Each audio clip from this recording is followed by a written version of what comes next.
Welcome back. My name is Jim Dowling. I'm joined here by Nicholas Talbot, runner-up of Regional Championship 8 here today in Sydney, Australia. Nick, how are you feeling? I feel amazing. Yeah? Pro Tour has been a dream for the last decade. I've been running towards this goal for about a year and a half, and we got there. We Yeah. get to go to the Pro Tour, we get to play against Hall of Famers, we get to do time draft, everything I ever dreamed of. That's great. Yeah, it's a lot to take in that, sure there was a match and there were some prizes on that.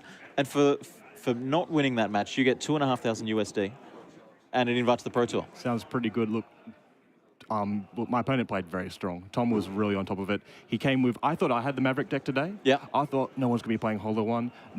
This will be the deck that creeps in. And then he comes in with Colorless Eldrazi, and that was really something. I think he earned every cent of it. He's a great player, and he knows how to take advantage of any slip-ups that he sees his opponent make. Very humble in defeat here, Nicholas. Tell us about how you went through the Swiss and made your way to the top 8. How did you go?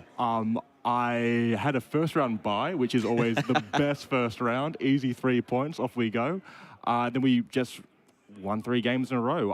I had a lot of... My first play in the actual game was Burning Inquiry into discard 2 Hollow Ones, which was terrible. Yeah. But I still managed to pull it out. And had a loss against Breach, because that is the boogeyman of the day, and that was expected. But very fortunate to beat Zen in the final, one of the best players in Australia and New Zealand, on what I think is one of the best decks in Modern at the moment. Yep. And yeah, absolutely stoked to run it right into the finals. Now, I heard a little story that perhaps you were thinking about not coming to Regional Championship 8. Look, I've got a lot of marking to do this weekend. I am a school teacher. I will be at school tomorrow. Yeah. And I'm a music teacher, and I have music assessments that are not marked, and the kids want them back. Yep. So I do have to get home and make sure they get what they deserve. Yeah, I was like, oh, should I come today? Should I just take the weekend off, do some work? Very glad I showed up today. It's a dream come true. Well, that's right. You could have been at home working, or you could have been here playing for cash money and your dream, making it to the Pro Tour. Congratulations, Nick. Thank you so much. I really appreciate it. We'll be back shortly with an interview with the winner, Thomas Bott.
Welcome back to the Regional Championships 8 here at Sydney, Australia. We have the winner, Thomas Bott, here joining us here at RC8. How are you feeling, mate? Very good, thank you, Lee. Still can't believe it. Still taking a second to sink in, but yeah, it's amazing. That's awesome. I knew the deck was good, but here we are. Yeah, actually, tell me a little bit about the deck. So, well, what thoughts did you go into making the deck? I guess the thing that I really focused on was the fact that Eldrazi Temple, Ugin's Lab, and Mox Opal are all like either soul lands or make additional mana on turn one. That seems like a broken shell to work with. Fleshraker works with both the Eldrazi and the cheap artifact, so that's one way to kind of tie the two strategies together. And then the rest of the deck kind of built itself with those ideas in mind. Right. It seems like, obviously Glaring Fleshraker being a great MVP in the deck, but your choice to play 4 Chalices right in the main deck to in a fast aggro deck, that's really cool to do in the modern format. Yeah, when you've got access to Mox Opal or Ugin's Lab to play at turn 1, if you're on the draw, on the play, it's unbelievably powerful just to lock out most decks outright. And then Breach is really big, so playing it on 0 is really valuable. Yeah, it just does enough against most of the field that it's a good spot to be. Yeah, nice. And I'm assuming this is something that you've been designing the deck, working in the deck yourself? Yeah, probably before Christmas I started making it. I want to give a shout out to my cousin Jackson Wayne. Had some good feedback and we kind of brewed it in the early stages. So I'm not sure if the deck would look the same today if he hadn't helped me out, so thanks for that. Yeah, it's probably a few months in the making, but and like refining it, getting it to the spot I want it, but yeah, it's feels good. I guess quickly just thinking about your day coming out through the Swiss, what do you think your best matchup is, your worst matchup is, and all that? So, unlike a lot of decks, I actually want to play against Breach. The deck has got 4 Khans, which is almost single-handedly going to win the game. 4 Chalice, a good amount of quick pressure with the Fleshraker kill, interaction with Kozilek's command. Every card is kind of an all-star in the matchup, and then it even gets better post-board when you bring in some Thought-Knot Seers, and yeah, it's really quite an easy matchup if everything goes right and you got some fast mana. And what are your bad matchups? Nothing, evidently. Yeah, right. I mean, you did really well in the Swiss, and yeah, I loved all the results coming out of that. You're actually a well-known player in a different type of format. What other formats do you play as well? Oh, I like to play Australian 7-point Highlander. Great format if you haven't heard of it. Singleton, 60 cards, and yeah, you can just check it out. It's worth looking into. It's a lot of fun. Yeah, great. I also heard a little rumor around the town that you weren't even thinking about coming today. You weren't even thinking of coming this weekend. What's the story behind that? I didn't want to buy the deck because Mox Opals are so expensive right now. So I said, if I can borrow it, I'll see if I can be bothered and make it around. And it nearly fell through. And then my saving angel, Lee, came in and he gave me the deck, so thank you for that. This is my deck. And yeah, made it happen. Well, mate, it's really great being able to talk to you, and congratulations on the win again. Thank you. And yeah, I'm so happy you come through representing Team Brown Town here at the Colourless in a field of Breach, Black, White, and Eldrazi. So well done, congratulations, and hope to see you in Worlds. Yeah, I'll be there. Exciting to see you. All right. Thank you.